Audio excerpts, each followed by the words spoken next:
종종 우리는 이 그릇 이야기를 합니다. 제가 도자기를 만드는 것을 한번 배운 적이 있어요. 도자기를 만들다 보면 도자기는 도자기 만드는 사람에 의해서 갖가지 모양으로 만들어요. 어떤 거는 밥그릇도 되고, 어떤 거는 뭐 국그릇도 만들고, 어떤 건 넓은 접시도 만들고요. 어떤 거는 이렇게 물을 담아 놓는 물병도 만듭니다. 다양한 그릇을 만들죠. 다 그릇은 목적에 따라서 만들게 됩니다. 근데 하나님께서도요, 사람을 만드실 때 마치 그릇과 같이 그 목적에 따라서 만드셨어요. 그래서 성경에는요, 사람을 종종 그릇에 비유를 합니다.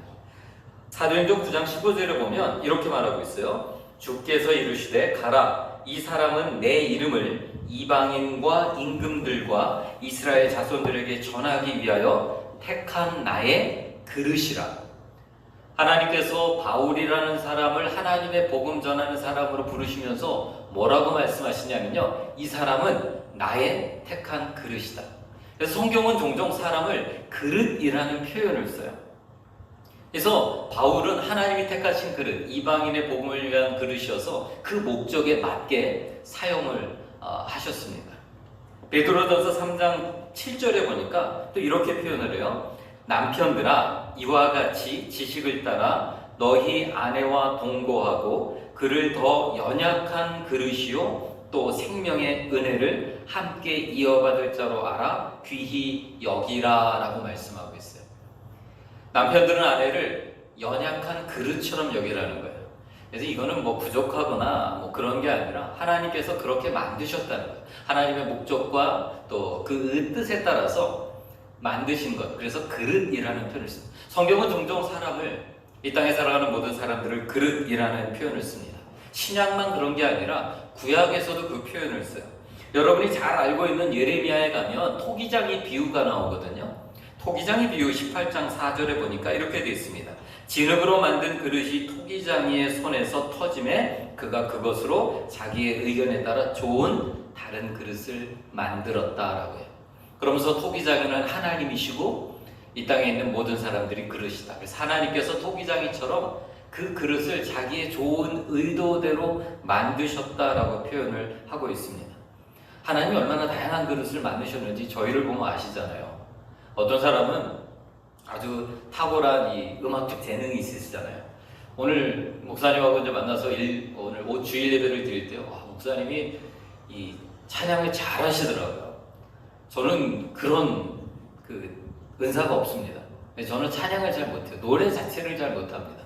근데 오늘 목사님이 인도하시면서 찬양을 하시는데 얼마나 제가 이 성량도 풍성하시고 아주 음악적인 재능도 뛰어나신 거 얼마나 감사한지 몰라요.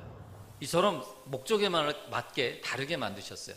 어떤 사람은 아이들을 너무너무 사랑하는 달란트를 주시잖아요. 그래서 주일학교에서 아이들을 보기만 하고 가르치고 그들에게 하나님의 말씀을 이렇게 전하는 게 너무너무 행복하신 분이 계세요. 또 찬양을 하는 것 행복하신 분, 또 교회에서 열심히 손과 발로 다른 사람의 음식들을 만드는 것들을 기뻐하시는 분이 있어요. 이처럼 하나님은 각자의 목적에 맞게 선한 의도대로 다양한 은사를 가지고 다양한 그릇을 만드셨어요. 그게 바로 사람이라는 거예요. 그래서 심지어는 사람이 쌍둥이를 낳아도요, 그 쌍둥이가 다르잖아요. 왜냐하면 하나님께서 얼굴이 똑같다고 그의 성격과 그의 달란트와 재능을 다 똑같이 안 하셨어요. 다 다르게 만드셨어요. 동물들도 마찬가지예요. 저희는 동물원에 가면 호랑이 보면 이 호랑이가 그거고 저 호랑이가 그 호랑이고, 다 호랑이는 호랑이로밖에 안 보이잖아요. 근데 사육사들은 어떻습니까? 그 호랑이를 보면서 얘는요 얼굴 모양이 이렇게 조금 다르고요, 얘는요 얼굴에 이 무늬가 이렇게 조금 달라요. 그래서 얘는 뭐 태극이에요, 얘는 무궁이에요, 얘는 대한이에요, 뭐 이름을 다 지어주고 그 각자의 특성에 맡겨요. 얘는 좀 너무 짓궂어가지고 다른 이 동료들을, 다른 호랑이들을 괴롭히는 애예요. 얘는 수줍음이 많아서 항상 저 숨어 다니는 애예요. 동물들도 그래요. 하나님께서 이 땅의 모든 사람들을 하나님의 선한 의도대로 만드셔서 그릇과 같이 만드셨다 그랬어요. 그래서 그 목적에 맞게 쓰일 때 사람은 가장 위대한 모습으로 하나님 앞에 쓰임받을 수 있는 것입니다. 교회가 그런 곳이에요. 그런데 교회는요, 자꾸 그렇게 다양하게 만드시고 다양한 달란트와 다양한 은사를 가지고 교회를 섬기도록 만났는데, 교회가 가끔 이거를 이해하지 못해서 자꾸 자꾸 같은 부류끼리 모이려고 그래요. 제 친구가 이제 목회를 서울서 하고 있는데요. 그 교회에 이제 이북에서 오셨던 분들이 많이 오셔서 세웠던 교회예요. 근데 그 그 친구의 이야기를 들어보면요. 저희는 그냥 이북에서 오셨으면 다 이북에서 오신 분이니까 그분들끼리 또 이렇게 하나가 돼서 잘하실 줄 알았는데요. 그런 분이 많다 보니까 평안도에서 왔는지 함경도에서 왔는지 또 그걸 따지세요. 이게 사람이에요. 근데 성경은요, 모두를 똑같이 만들지 않으셨어요. 다 다양하게 만들었어요. 그런 사람들이 모여서 하나님의 백성으로 하나님의 교회를 섬기는 거예요. 그래서 그 하모니가 하나됨이 있을 때 교회는 가장 아름답고 하나님의 목적대로 빛나게 되는 거예요. 그때 비로소 아름다운 하나님의 영광이 더욱 드러나는 겁니다. 여러분 한번 노래를 한번 생각해 보세요. 오늘도 우리가 찬양대가 주일 예배 때 찬양을 했잖아요. 찬양을 하는데 노래가 한 음밖에 없어요. 그래가지고 내 진정 사모하는 친구가 되시는 한 음만으로 노래를 한다면 그 노래가 어떻게 해서 너무 단조롭고 지루하잖아요. 그러나 다양한 도레미파솔라시도까지 음이 있고 또 그 음뿐만 아니라 서로 다른 화음을 가지고 아름답게 하기 시작할 때 찬양은 더욱 풍성해지고 그 찬양을 듣는 모든 사람들이 하나님께 영광을 돌리며 우리의 마음으로 다해서 그 찬양과 함께 같이 하나님을 예배하는 그 자리로 나아가는 거죠. 이처럼 다양함이 하모니를 이룰 때, 아름다운 조화를 이룰 때, 하나됨이 될 때, 그때 비로소 교회는 가장 빛나는 거예요. 하나님은 그렇게 만드셨어요. 그래서 우리를 토기장이가 그릇을 목적대로 빚듯이 우리의 모습을 각자로 빚으신 겁니다. 풍기교회는요, 그런 분들이 모여서 이 아름다운 하나됨을 이루어가는 교회가 될 줄 믿습니다. 이제 오늘 아주 의미 있는 날이더라고요. 주일 예배는 온 가족이 통합하는 예배고 또 주일 오후 예배도 아마 팬데믹 때문에 쉬시다가 이제 새롭게 시작하는 그 예배잖아요. 저희 교회도 한동안 팬데믹 때문에 힘들다가 이제 교회를 전면 오픈하면서 모든 것들이 일상을 돌아가고 있습니다. 풍기교회도 또 이제 7월 첫째 주 예배를 시작으로 하나님께서 은혜 주시고 우리 모든 풍기교회 성도님들이 하나가 되어서 하나님이 보시기에 가장 영광스러운 교회예요. 풍기에서 예수 그리스도의 복음을 전파하고 그 복음 때문에 이 예배당이 꽉 차는 부흥이 임하는 그런 귀한 교회가 될 줄 믿습니다. 이렇게 다양한 그릇으로 만들었어요. 그래서 이 다양한 그릇이 어떤 모양으로 됐냐면요, 디모데 후서에 보면 2장 20절에 보면 이렇게 되어 있습니다. 큰 집에는 금그릇과 은그릇뿐 아니라 나무그릇과 질그릇도 있어 귀하게 쓰이는 것도 있고 천하게 쓰이는 것도 있나니. 하나님이 다양한 목적으로 그릇을 만드셔서 사람을 만드셨는데요, 디모데 후서 2장 20절에 보니까 금그릇도 있대요, 은그릇도 있대요. 이건 아주 귀한 재료로 쓰였잖아요. 그런데 그런 것만 있는 게 아니라 나무그릇도 있대요, 또 질그릇도 있대요. 이거는 흔하게 쓰이는 천한 것들로 만든 거잖아요. 그러니까 사람의 또 어쩌면 외모를 보면 이렇게 구분이 될 수도 있을 것 같아요. 그런데 이런 소위 오늘날 얘기하면은 흙수저다 금수저다, 세상의 눈으로는 사람이 어떤 교육을 받았는지 어떤 재산이 많고 적음에 따라서 그가 어떤 지위가 있어서 또 큰 권력이 있는지 그거에 따라서 이렇게 나누지만요, 성경은 하나님이 다양한 목적으로 만드시고 나서 그거를 두 가지로 나누셨어요. 로마서 9장을 보겠습니다. 로마서 9장 21절 23절을 보면 이렇게 되어 있습니다. 자막이 나올 수도 있고 안 나올 수도 있으니까 제가 천천히 읽어드릴게요. 로마서 9장 21절 23절에 보니까 토기장이가 진흙 한 덩이로 하나는 귀 있을 그릇을 하나는 천 있을 그릇을 만들 권한이 없느냐. 만일 하나님이 그의 진노를 보이시고 그의 능력을 알게 하고자 하사 멸하기로 준비된 진노의 그릇을 오래 참으심으로 관용하시고 또한 영광 받기로 예비하신 바 긍휼의 그릇에 대하여 그 영광의 풍성함을 알게 하고자 하셨을지라도 무슨 말을 하리요. 제가 세 절을 읽었는데요, 이 말의 요약함은 이거예요.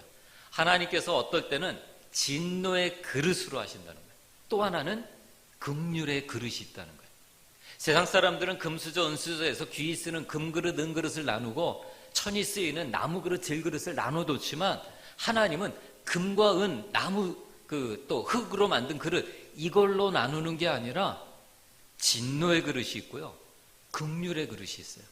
하나님이 과연 그것을 어떻게 나누시느냐 하면요, 그 안에 무엇을 담았는지에 따라 나누는 거예요.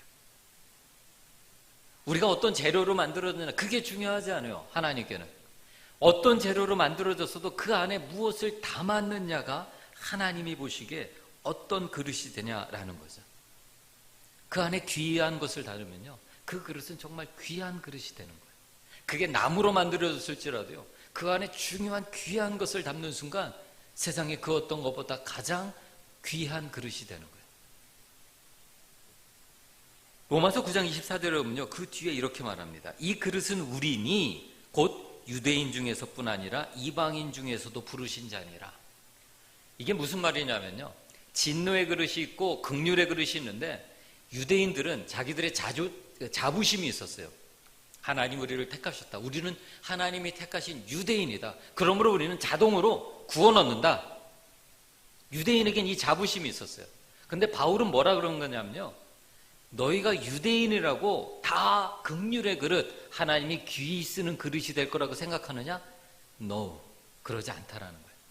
너희들의 마음속에 귀한 것을 담지 않으면 그거는 하나님의 진노를 받는 진노의 그릇이 될 수밖에 없다라는 거예요. 바울은 단호하게 얘기하는 거예요. 유대인이라고, 너희들이 하나님이 택한 민족이라고 저절로 구원이 없다는 거예요. 너희들 마음속에 예수 그리스도의 귀한 것을 담지 않으면 구원을 못 받는다는 거예요. 이 말씀은요, 오늘날 교회를 향하여도 무서운 말씀이에요. 교회에 남아서 예배에 앉아있다고 그가 다 구원받은 자가 아니라는 거예요. 그의 마음속에 예수 그리스도를 담지 않으면 그가 아무리 금그릇과 은그릇과 같이 아주 높은 공부를 한 박사를 학위가 있는 사람일지라도, 아니 한국에서 가장 유명한 서울대에서 공부한 그런 사람일지라도, 세상은 그들을 은그릇 금그릇 얘기합니다. 금수저라고 얘기합니다. 재산이 많아요. 평생 일하지 않아도 살만 그런 재산이 있을지도 몰라요. 그런 사람들을 세상은 부러워합니다.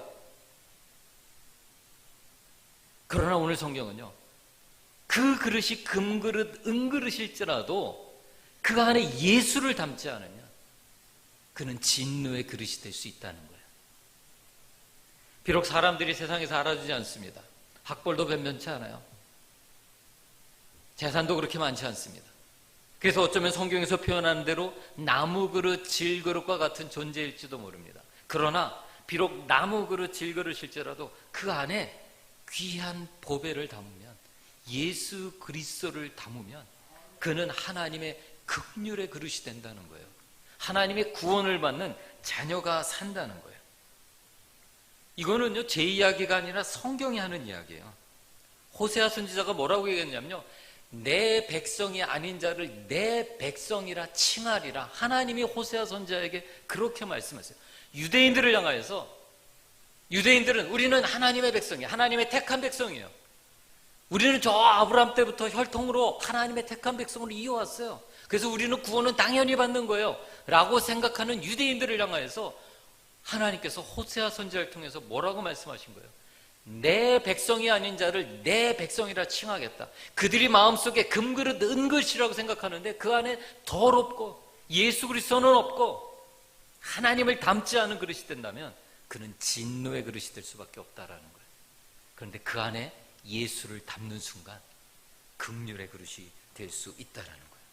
그러므로요, 그릇은 그 안에 무엇을 담냐가 중요한 거예요. 재료가 중요하지 않아요. 금그릇, 은그릇, 좋은 재료로 만들어서 값비싼 거 맞습니다.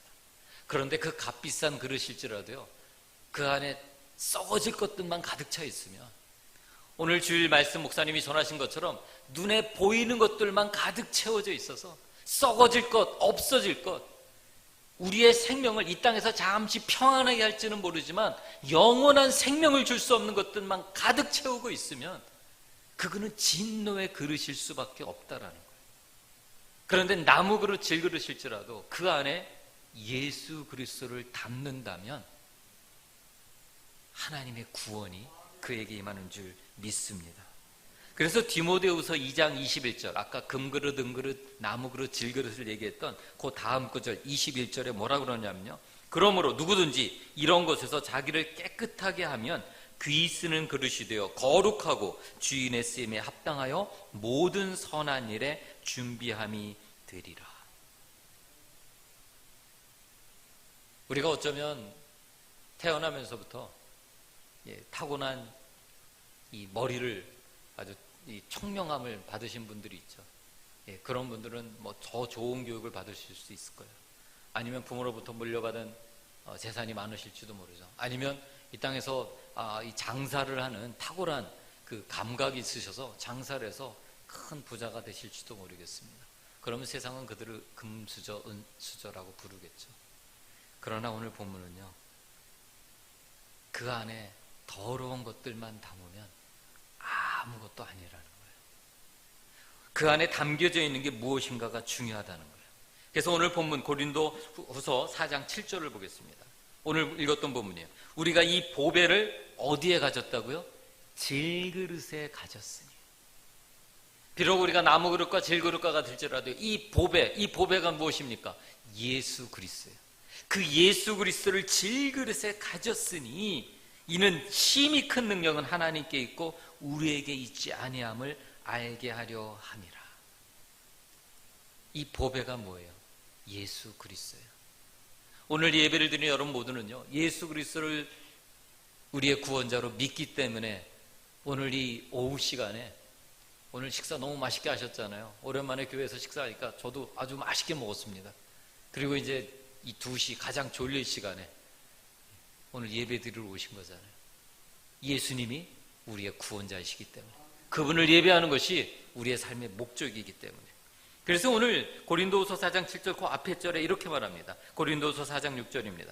어두운 데 빛이 빛이라 말씀하셨던 그 하나님께서 예수 그리스도의 얼굴에 있는 하나님의 영광을 아는 빛을 우리 마음에 비추셨으니. 우리가 예수 그리스도를 만난 거예요. 그래서 우리의 마음이 열림으로 우리의 마음에 질그릇과 같을지라도 거기에 예수를 담았다는 거예요. 성경은 뭘 얘기하냐면요, 하나님께서 사람을 이 땅에 처음에 만드셨다고 얘기합니다. 하나님께서 처음에 사람을 만드셨을 때 하나님과 교제하는 자로 만드셨어요. 하나님과 관계가 있는 자로 만드셨어요. 근데 죄가 이 땅에 오므로 그 죄가 그 관계를 끊어버렸어요. 그래서 창세기 2장에 보면요, 그 죄가 들어오므로 하나님과의 사람의 관계가 끊어졌어요. 여러분, 아담과 하와가 죄를 짓고 나니까 하나님께서 에덴 동산에 오셔가지고 아담아 내가 어디 있느냐 하니까 아담이 어떻게 했습니까? 나무 뒤에 숨었어요. 자기의 벌거벗은 모습을 본 거예요. 그 전까지는 벌거벗은 모습으로 하나님을 대하여도 꺼리낌이 없었어요. 왜냐하면 하나님은 너무너무 가까운 존재였어요. 나를 만드신 분이고 내가 평생토록 찬양하기에 부족함이 없는 분, 내 삶의 목적은 하나님을 찬양하는 겁니다. 그렇게 고백할 수 있는 그런 관계였어요. 근데 죄를 짓고 나니까 하나님 앞에 서는 게 부끄러운 거예요. 하나님과의 관계가 깨어진 거예요. 죄가 가져온 첫 번째 결과입니다. 하나님과의 관계에 깨져요. 근데 죄는요, 그것만 끄는 게 아니에요. 그 다음에 사람과의 관계도 깨트렸어요. 하나님께서 아담에게 뭐라고 말해요? 네가 동산나무에 있는 실과를 먹었느냐? 그래서 아담이 뭐라 그럽니까? 죄 때문에요. 하와를 가리키며 저는 죄가 하나도 없습니다. 죄 때문이요. 근데 아담이, 하나님께서 하와를 만드시고 아담에게 주셨을 때 아담이 뭐라고 고백했어요? 성경에 보니까 이는 내 뼈 중에 뼈고 살 중에 살이라 그랬어요. 그 말은요, 그 히브리 말에 이렇게 속담과 같은 거예요. 그래서 너무너무 소중한 사람입니다 라고 표현할 때 쓰는 표현이 그 표현이에요. 그걸 한글은 정확하게 그냥 그 번역을 한 거예요. 그러니까 하와를 보면서 내게 너무너무 소중하고 사랑스러운 존재입니다, 사람입니다 라고 했던 하와를 죄를 짓고 나니까 어때요? 나 살겠다고 자기 아내를 버리는 거예요. 죄 때문이에요. 사람과 사람의 관계가 깨져요. 죄가 가져온 결과예요. 첫 번째는 하나님과 사람의 관계가 깨지고요, 두 번째는 사람과 사람의 관계가 깨지는 거예요. 거기에서 끝나지 않습니다. 죄가 이 땅에 온 결과는 세 번째 결과가 왔어요. 마지막에 이제 아담과 하와가 하나님부터 심판을 받을 때 하나님께서 아담과 에게 뭐라고 말씀하십니까? 이제는 모든 나무에가 때가 되면 너에게 실과를 주었었는데 이제는 너희가 수고하여야 그래야 그 실과를 얻을 수 있다. 이제는 무서운 동물들이 너희를 해칠 수도 있다는 거예요. 이건 뭐에 깨진 거냐면요, 그 전까지는 아담은 동물들의 이름을 지어줬어요.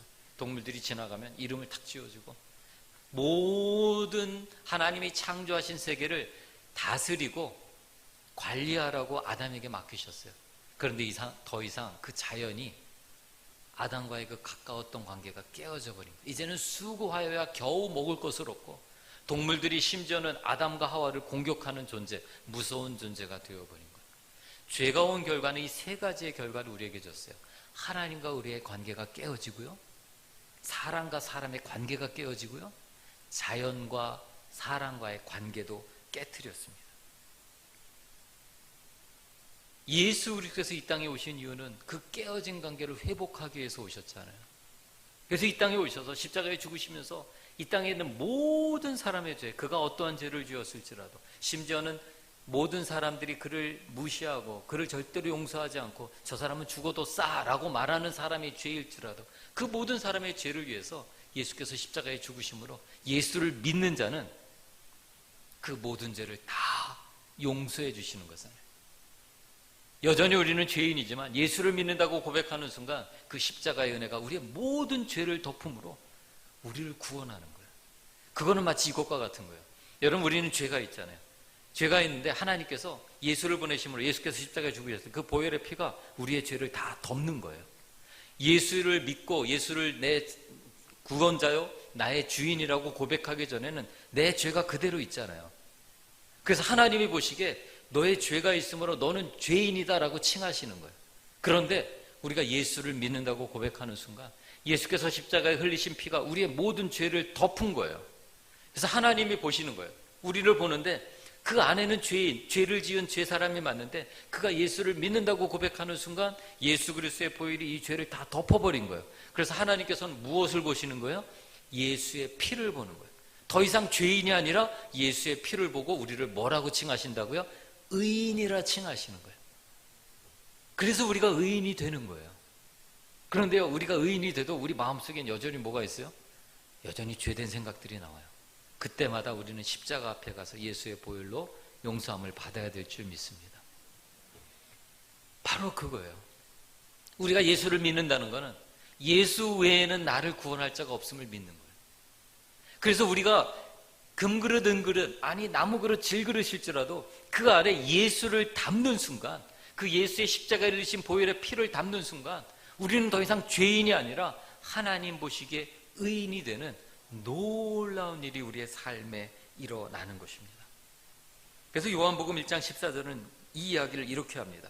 말씀이 육신이 되어 우리 가운데 거하시며 우리가 그의 영광을 보니 아버지의 독생자의 영광이요 은혜와 진리가 충만하더라.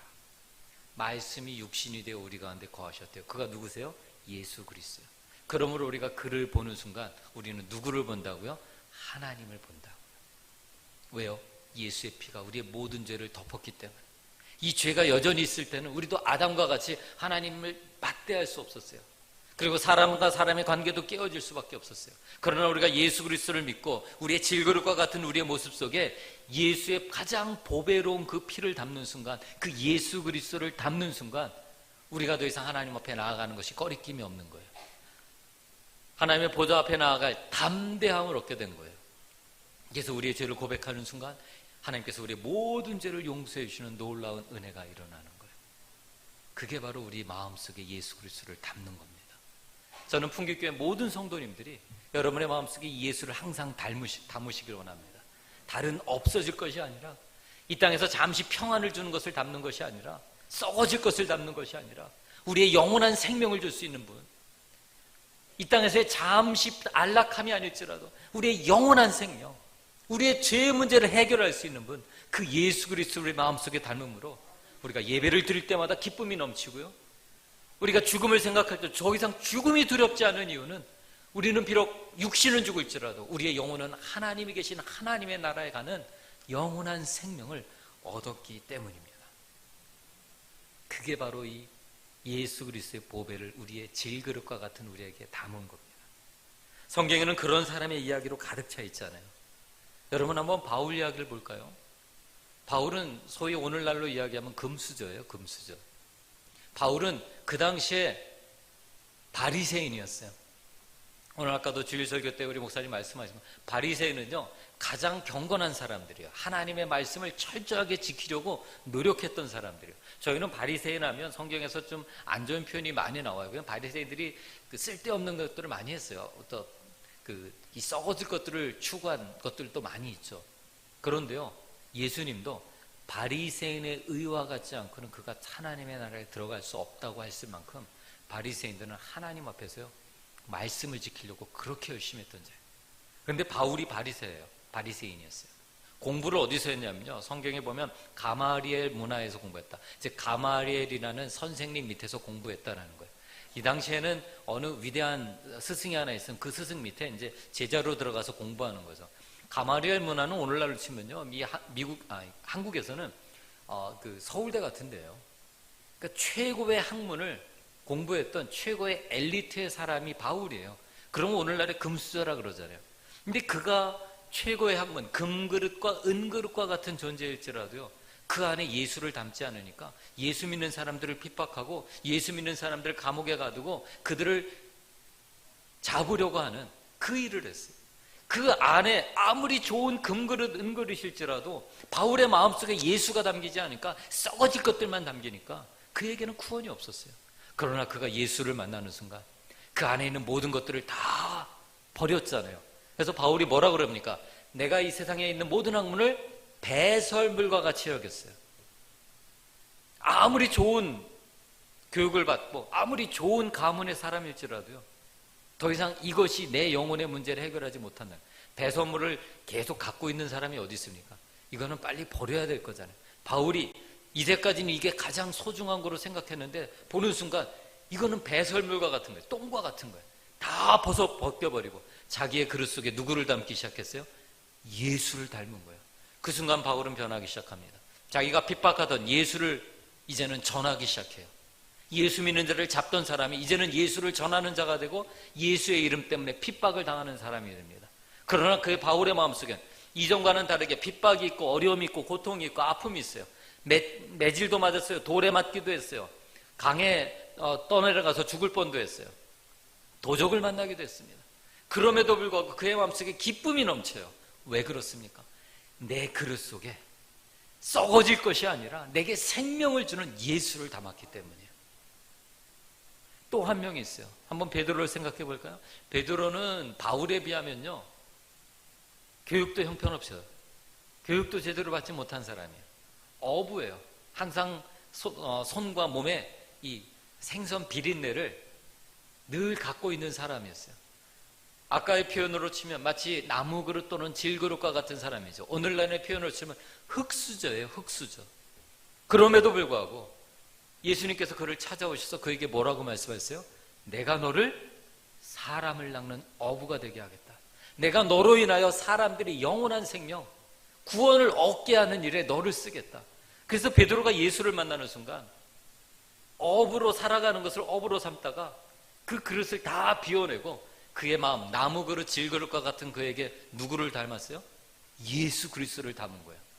그 순간 예수님께서 베드로를 사용해서 뭐를 쓰십니까? 사도행전에 가면 베드로가 아무런 교육도 받지 못하고 바울에 비하면은 정말 흙수저와 같은 그런 사람일지라도요 성령께서 그에게 임하는 순간 그의 지혜가 하나님께서 지혜의 영을 부어주시고 입술의 영을 부어주시니까 그가 설교할 때마다 5,000명씩 회심하는 거예요. 설교 한 번 하면 그 뒤에 또 한 번 했더니 3,000명으로 회심한 거예요. 여러분 이 5,000명이 회심한 거 여러분 별로 놀라지 않으시는데요. 우리 목사님이 담임 목사님이 여기서 이제 설교 한 번 하셨는데 이 설교 하나가 그냥 이 풍기 사람 5,000명을 회심시켰어요. 그래서 풍기교회 5,000명이 들어온다 생각해 보세요. 어마어마한 일이 일어난 거예요. 그 일을 누구를 통해서 쓰셨다고요? 아주 교육 많이 받은 사람? 아주 부자? 아주 권력이 있는 사람? 아니에요. 나무 그릇, 질그릇과 같을지라도 그 안에 예수를 담은 사람을 사용하신 거예요. 금그릇 은그릇일지라도요, 그 안에 예수를 담지 않으면 그는 아까 말씀드린 진노의 그릇이 될 수밖에 없는 거예요. 그래서 우리는 우리 마음속에 예수를 담아야 돼요. 저는 여러분이 금그릇인지 은그릇인지 모릅니다. 나무 그릇인지 질그릇인지 몰라요. 그러나 여러분이 어떤 그릇일지라도요, 그 안에 예수를 담으시길 원합니다. 예수의 보혈의 은혜, 그 십자가의 은혜를 담으시길 원합니다. 그 순간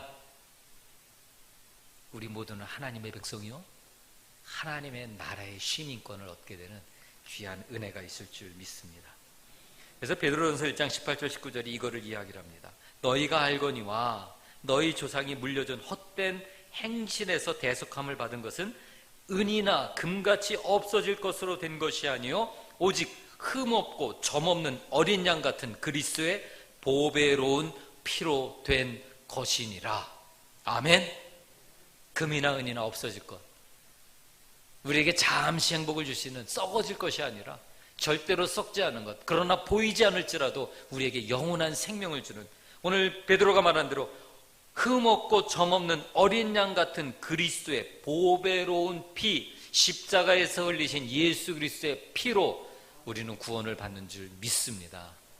우리 풍기교회 모든 성도님들이 여러분 마음속엔 예수만 담기를 원합니다. 그래서 여러분이 입을 여는 순간 예수가 여러분의 입으로 끊임없이 흘러나오기를 원합니다. 여러분이 누구를 만날지라도 그 사람이 가만히 있다가 당신 예수 믿으세요? 라고 말할 줄 믿습니다. 제가 이제 미국을 들어갈 때 그 입국 심사 검사를 하잖아요. 그래서 이제 그 사람이 이제 패스포트랑 달라 그래서 주고 났더니 한참을 이렇게 보더니 저를 보면서 딱 한마디 하더라고요. Are you pastor? 저보고 이제 목사라고 물어보는 거예요. 그래서 내 얼굴에 목사라고 써 있냐? 그랬더니 내가 보기에 너 목사 같다 그러더라고요. 그래서 그 순간 제가 얼마나 감사했는지 몰라요. 남들이 저를 보고 그래도 제가 예수 믿는 사람이란 것 제가 말 안 해도 알게 해주시더라고요. 우리 풍기교회 모든 분들도 그런 분이 되실 줄 믿습니다. 그래서 여러분이 비즈니스를 할 때, 여러분 그 사업을 할 때, 그 사업하는 곳에 손님이 와도 손님이 오면서 아, 이 가게는 예수 믿는 사람이 하는 가게구나, 이렇게 알고 들어올 줄 믿습니다. 왜냐하면 우리 마음속에 금그릇, 은그릇, 나무그릇, 질그릇, 어떤 그릇일지 모르지만 그 안에 예수만 담겨져 있기 때문이에요. 우리는 예수만 담겨야 할 줄 믿습니다. 그런 삶을 사실 줄 믿습니다. 아멘.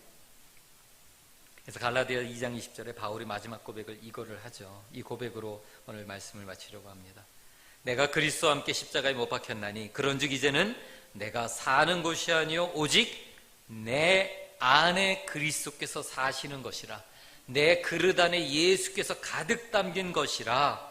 이제 내가 육체 가운데 사는 것은 나를 사랑하사 나를 위하여 자기 자신을 버리신 하나님의 아들을 믿는 믿음 안에 사는 것이라. 아멘.